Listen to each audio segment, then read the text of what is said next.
दोस्तों, आपने money heist में प्रोफेसर की प्लानिंग तो देखी ही होगी, लेकिन आज मैं जिस आदमी की कहानी बताने वाला हूँ उसकी प्लानिंग देखकर तुम प्रोफेसर को भी भूल जाओगे। ये कोई चोर या गैंगस्टर नहीं था, बल्कि एक आम टीचर जिसने अपनी बीवी को जेल से निकालने के लिए ऐसा मास्टर प्लान बनाया कि पुलिस, डॉक्टर और पूरा सिस्टम उसके इशारों पर नाचता रहा। उसने नकली रिपोर्ट्स बनाई, फोन लाइंस काटी, पुलिस को गुमराह किया और एक एक चाल ऐसे चली जैसे जिंदगी कोई शतरंज का खेल हो, क्योंकि उसके लिए ये चोरी नहीं थी, ये था प्यार की आखिरी बाजी।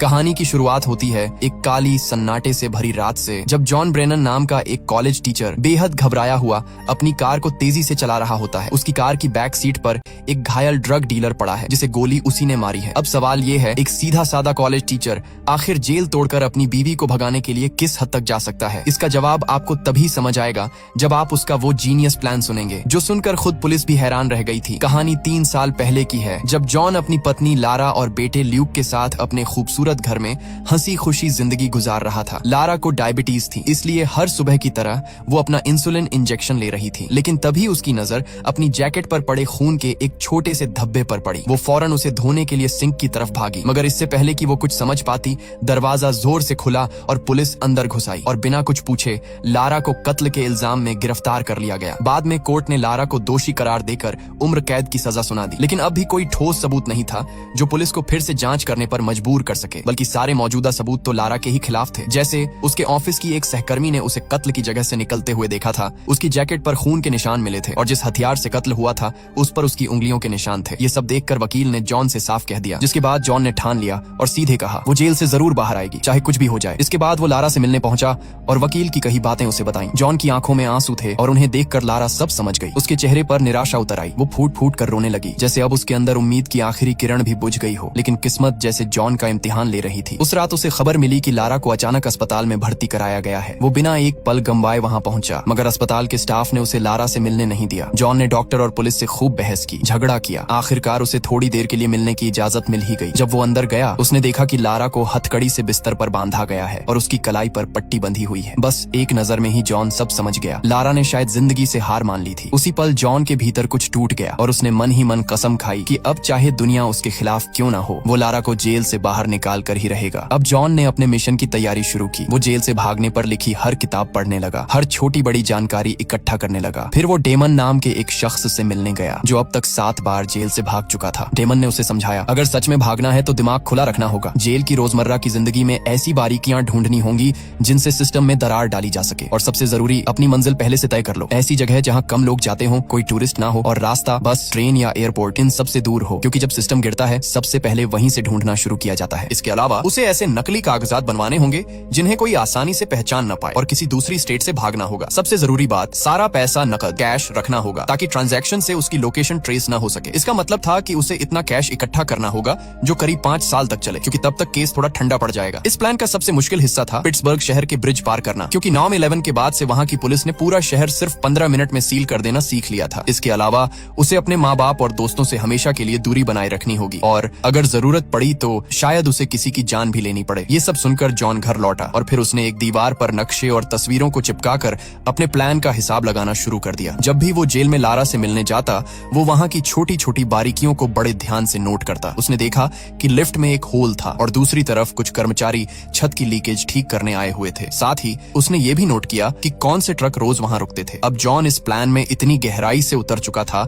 कि वह कॉलेज में पढ़ाते हुए भी अपने लैपटॉप पर इन बारीकियों की जांच करता रहता। अंत में उसने फैसला किया अपने घर को बेच देना चाहिए, क्योंकि इस प्लान के लिए उसे बहुत सारा पैसा चाहिए था। अब उसे नकली कागजात बनवाने थे, जिसके लिए वो शहर के एक खतरनाक मोहल्ले में जाने लगा। वहां उसने एक डीलर से ऑक्सीकॉन्टिन खरीदना शुरू किया और बातों बातों में उससे नकली पासपोर्ट बनाने वाले का पता पूछ लिया। कई कोशिशों के बाद उसे एक आदमी मिला जिसने कहा, अगर सच में पासपोर्ट चाहिए तो बार में जाकर एक डीलर से मिलो। लेकिन यहाँ जॉन के साथ धोखा हो गया। जैसे ही वो वहाँ पहुँचा, कुछ गुंडों ने उस पर हमला किया और उसके सारे पैसे छीन लिए। उसी बार में बैठे माइक नाम के आदमी ने ये सब अपनी आंखों से देखा। कुछ दिन बाद जॉन फिर उसी मोहल्ले में लौटा, लेकिन इस बार 2 बाइक्स उसका पीछा कर रही थी। किसी तरह वो अपने घर पहुंचा ही था कि दरवाजे की घंटी बजी। जॉन ने दरवाजा खोला और सामने वही माइक खड़ा था। माइक ने कहा, मैं तेरे लिए नकली पासपोर्ट बना सकता हूँ। जॉन ने उसे कुछ तस्वीरें और एडवांस पैसे दिए और सख्त लहजे में बोला, आज के बाद मेरे घर वापस मत आना, मैं पासपोर्ट किसी दूसरी जगह से लूंगा। माइक मान गया, लेकिन जाते जाते बोला, अगर मैं तय वक्त पर वहाँ नहीं पहुँचा तो बिना कुछ बोले चुपचाप वहाँ से निकल जाना। इसके बाद हम देखते हैं कि जॉन अपने प्लान के अगले कदम की तैयारी में जुट जाता है। वो एक दुकान से बंदूक खरीदता है और दुकानदार से बंदूक चलाना सीखता है। अगले दिन वो माइक की बताई हुई लोकेशन पर पासपोर्ट लेने पहुंचता है। काफी देर तक इंतजार करने के बाद उसे एहसास होता है माइक लेट हो चुका है, लेकिन फिर भी वो नहीं गया, वहीं बैठा रहा। थोड़ी देर बाद वहाँ से एक गाड़ी निकलती है और तभी माइक पहुंचता है। माइक ने गुस्से में कहा, तू अभी भी यहीं बैठा है? जो गाड़ी अभी गई वो एक पुलिस वाले की थी। फिर उसने जॉन को नकली कागजात थमाते हुए कहा, तू इस काम के पीछे पागल हो चुका है जॉन, और यही पागलपन किसी दिन तुझसे भारी गलती करवाएगा। खैर, इसके बाद हम देखते हैं कि जॉन ने एक बम्प की बनाना सीखा, यानी ऐसी चाबी जो किसी भी ताले को खोल सकती थी।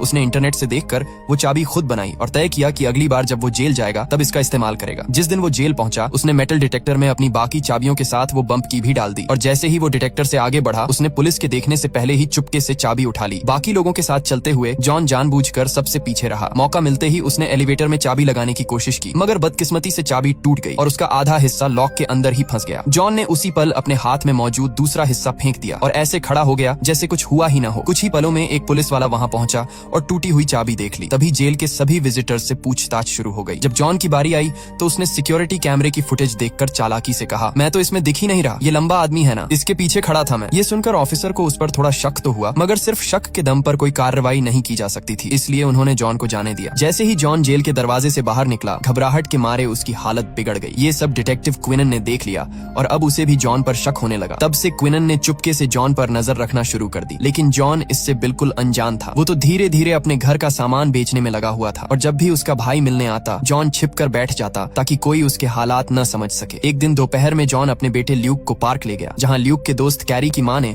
उसे कैरी की बर्थडे पार्टी में आने का न्योता दिया। लेकिन जॉन का दिमाग अब किसी और ही दुनिया में खोया हुआ था। वो फिर से अपने प्लान की तैयारी में जुट चुका था। इसी दौरान उसने जेल के बाहर रुकने वाली एक नई मेडिकल वैन देखी और उसी पल उसके दिमाग में एक जबरदस्त आइडिया आया। अब वो इसी वैन के जरिए अपने प्लान को अंजाम देने वाला था। उसने लारा की डायबिटीज पर रिसर्च की, फिर कई दिनों तक उस वैन का पीछा करके उसके आने जाने का ठीक समय पता लगाया। इसके अलावा उसने इंटरनेट से सीखा कि टेनिस बॉल की मदद से किसी गाड़ी का लॉक कैसे खोला जा सकता है। अगले दिन उसने वही तरीका अपनाया। टेनिस बॉल से मेडिकल वैन का दरवाजा खोला और अंदर से लारा की मेडिकल रिपोर्ट्स की तस्वीरें ले लीं। बाद में उसने नकली रिपोर्ट तैयार की जिसमें दिखाया गया कि लारा की तबीयत बेहद खराब है। कुछ दिन बाद जब जॉन लारा से मिलने पहुंचा तो लारा ने उसे एक बुरी खबर दी। 3 दिन बाद उसे एक और भी सख्त जेल में ट्रांसफर किया जाने वाला था।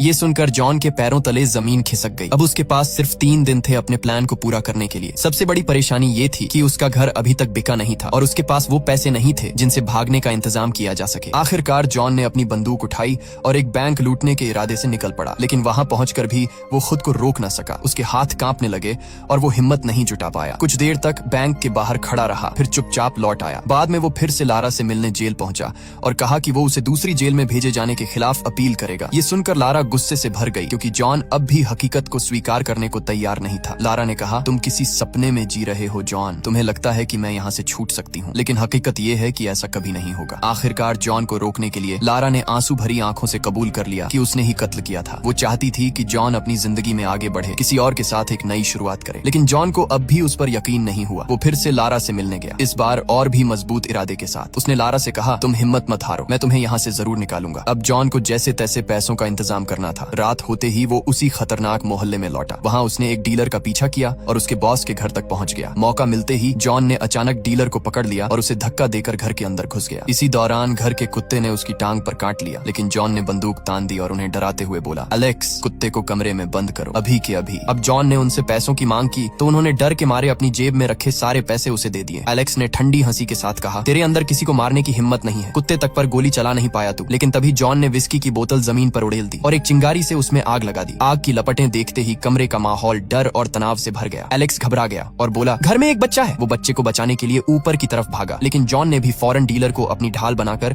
उसके पीछे पीछे कदम बढ़ा दिए। असल में यही चाल जॉन के काम आ गई, क्योंकि एलेक्स ऊपर बंदूक लेने ही आया था। जैसे ही उसने जॉन पर गोली चलाई, गोली सीधी डीलर को जा लगी। अब एलेक्स ने दोबारा निशाना साधने की कोशिश की, मगर इससे पहले कि वो ट्रिगर दबाता, जॉन ने एक ही झटके में उसे गोली मार दी। इसके बाद जॉन ने घर के हर कमरे की तलाशी ली और जल्द ही उसे पैसों से भरा बैग मिल गया। भागते वक्त उसकी नजर पड़ी, डीलर अब भी जिंदा था, जमीन पर पड़ा दर्द से कराहते हुए मदद मांग रहा था। यहीं से कहानी की शुरुआत होती है, जब जॉन उस बुरी तरह जख्मी डीलर को अपनी गाड़ी में ले जा रहा था। रास्ते में उसकी गाड़ी की टेल लाइट टूट गई थी। जॉन ने उसे अस्पताल ले जाने के बारे में सोचा, मगर इससे पहले कि वो कुछ कर पाता, डीलर ने गाड़ी में ही दम तोड़ दिया। आखिरकार जॉन ने उसकी लाश एक बस स्टॉप पर छोड़ दी और फिर अपने प्लान के मुताबिक एक पार्किंग लॉट में जाकर फेंस काटने लगा। उधर एलेक्स के घर में आग लग चुकी थी और कुछ देर में पुलिस मौके पर पहुंच गई। उन्हें वहां जमीन पर खून के धब्बे मिले और सबूत के तौर पर गाड़ी की टूटी हुई टेल लाइट भी। इधर जॉन काम खत्म करने के बाद अपने माता पिता के घर रात बिताने चला गया। जब उसके पिता ने उसका बैग उठाया तो उनकी नजर अंदर रखे प्लेन टिकट्स पर पड़ी और उसी पल उन्हें समझ आ गया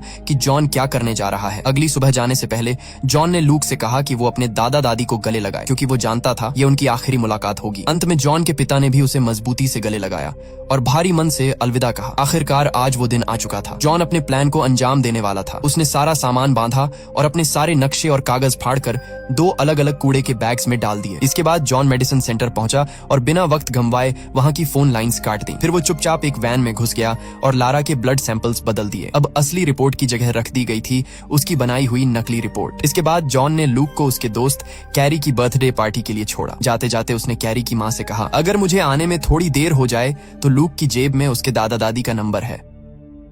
वहीं दूसरी तरफ हॉस्पिटल में डॉक्टरों ने जब ब्लड रिपोर्ट देखी तो उन्हें कुछ गड़बड़ लगी और उन्होंने लैब को कॉल करने की कोशिश की, मगर फोन लाइन बंद थी। अब इंतजार किए बिना उन्होंने इन्हीं रिपोर्ट्स के आधार पर लारा को हॉस्पिटल में भर्ती कर लिया। इधर पुलिस को टूटी हुई टेल लाइट से गाड़ी का मॉडल मिल गया। थोड़ी और जांच पड़ताल के बाद सारे सबूत जॉन की तरफ इशारा करने लगे। जैसे ही वो जॉन के घर पहुंचे, उन्हें वो दीवार मिली जिस पर जॉन ने अपनी पूरी प्लानिंग और नक्शे बनाए थे। इसी बीच डिटेक्टिव्स को खबर मिली कि लारा को हॉस्पिटल में भर्ती किया जा रहा है। अब उन्हें जॉन के इरादों पर पूरा शक हो गया और उन्होंने भी जल्द से जल्द हॉस्पिटल पहुंचने का फैसला किया। लेकिन जॉन उनसे पहले ही पहुंच चुका था। वो डॉक्टर का कोट पहनकर लारा के कमरे में घुस गया। फिर उसने पुलिस वालों को बंदूक से धमकाया और लारा की हथकड़ियां खुलवा दी। इसके बाद उन पुलिस वालों को कुर्सियों से बांध दिया, मगर तभी लारा ने जॉन के साथ भागने से इनकार कर दिया। इस बात पर जॉन बुरी तरह भड़क गया। उसने गुस्से में कहा, तो फिर अपने बेटे को फोन कर दे, बता दे कि आज उसके माँ बाप जिंदा वापस नहीं आएंगे। ये सुनकर लारा को समझ आया कि हालात कितने खतरनाक हो चुके हैं। उसे एहसास हुआ कि अगर वो अब नहीं भागी तो जॉन सच में किसी को भी मार सकता है। आखिरकार लारा ने जल्दी से जॉन के दिए कपड़े पहने, लेकिन तभी एक नर्स ने उन्हें देख लिया। दोनों तुरंत एलिवेटर में घुस गए। उधर नर्स ने जोर से चिल्लाकर सिक्योरिटी को बुला लिया था। वहीं जॉन और लारा ने जल्दी से अपने सफेद कोट उतारे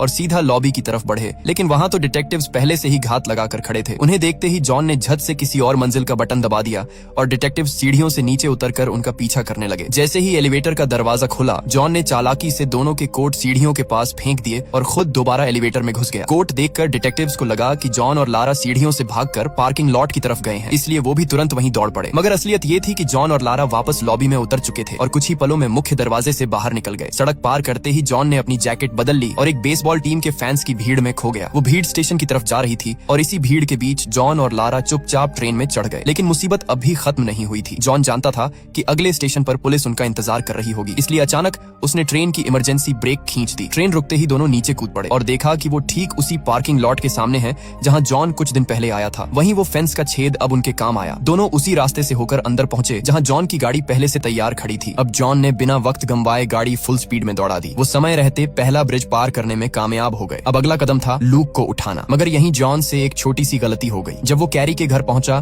तो पता चला कि पार्टी तो जू में थी और वो सब अभी तक वापस नहीं लौटे थे। उधर दूसरी ओर पुलिस जॉन के मोहल्ले में तलाशी ले रही थी और जल्द ही उन्हें कूड़े के बैग्स में जॉन की पूरी प्लानिंग के कागज मिल गए। इधर जॉन ने गाड़ी की रफ्तार बढ़ाई और जू की ओर निकल पड़ा, लेकिन ऐन वक्त पर उसने सड़क बदल ली। उसने लारा से कहा, अगर हमने अब देर की तो सारी सड़कें बंद हो जाएंगी और हम लूक को नहीं ले पाएंगे। फिर उसने धीरे से कहा, हमें उसे यहीं छोड़ना होगा, उसके दादा दादी उसका ख्याल रख लेंगे। मगर लारा अपने बेटे के बिना रहने को हरगिज तैयार नहीं थी। अचानक उसने गाड़ी का दरवाजा खोला और सिर बाहर निकाल दिया। उसी वक्त सामने से एक ट्रक तेजी से आ रहा था। टक्कर बस एक पल दूर थी, मगर ऐन वक्त पर जॉन ने गाड़ी घुमा दी और दोनों बाल बाल बच गए। जॉन ने तुरंत गाड़ी रोकी और लारा से कहा कि वो सही थी, वो भी अपने बेटे के बिना नहीं रह सकता। आखिरकार उसने फैसला किया वो वापस जाएगा। दोनों सीधे जू पहुंचे, लूक को अपने साथ लिया और अब उनके सामने बस एक ही मंजिल थी, किसी भी तरह उस चेक पॉइंट को पार करना। तभी अचानक जॉन के दिमाग में एक जबरदस्त आइडिया आया। वो सीधे ट्रेन स्टेशन पहुंचा और वहां खड़े एक बुजुर्ग अंकल आंटी को लिफ्ट देने की पेशकश की। फिर वो तीनों गाड़ी में सवार होकर चेक पॉइंट की ओर निकल पड़े। वहां पर गार्ड्स एक जवान पति पत्नी और उनके बच्चे वाली गाड़ी की तलाश कर रहे थे, लेकिन जॉन की गाड़ी में तो 2 बुजुर्ग सवारियां भी थीं, इसलिए किसी को जरा भी शक नहीं हुआ। गार्ड्स ने गाड़ी को सिर्फ एक नजर देखा और फिर उन्हें बिना चेक किए आगे जाने दिया। जॉन ने राहत की एक गहरी सांस ली। कुछ दूरी पर पहुंचकर उसने अंकल आंटी को सुरक्षित शहर में उतारा और फिर वो सीधा कनाडियन एयरपोर्ट की तरफ बढ़ गया। उधर टीवी चैनलों पर उनकी तस्वीरें भगोड़ों की तरह दिखाने की तैयारी हो चुकी थी, मगर किस्मत आज जॉन के साथ थी। उनके पासपोर्ट पहले ही चेक हो चुके थे